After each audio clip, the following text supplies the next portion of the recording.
তো hello guys, আমাদের সামনে একটা নতুন ব্লগ ভিডিও নিয়ে আসলাম। আজকে মানে সকাল থেকে প্রচুর পরিমাণে বৃষ্টি পড়ছে, তার জন্য বাড়ি থেকে বার হওয়া যায় না। একটু এখন ঘুরতে আসে, দেখি পুরা বৃষ্টি, মানে রাস্তাঘাটে জল লেগে গেছে। ঠিক আছে, এই যে তোমাদেরকে এক্ষুনি দেখাই দেবো সব কিছু, মানে আমাদের এইদিকে যত জায়গা আছে সব দেখাই দেবো তোমাদের।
এখন বাড়ি যাবো, বাড়ি গিয়ে ভাত টাত খাবো, খাওয়া দাওয়া করে এনে আর একটু মানে বিশ্রাম করব।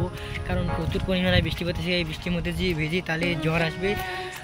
তো আমাদের রাস্তা প্রচুর পরিমাণে কাদা আছে, তার জন্য ব্লগটা এখানে থামিয়ে দিলাম। কারণ কাদার মধ্যে পড়ে গেলে আবার ঝামেলা আছে। তো সবাই চ্যানেলটাকে সাপোর্ট করে দেবো একটু, ঠিক আছে।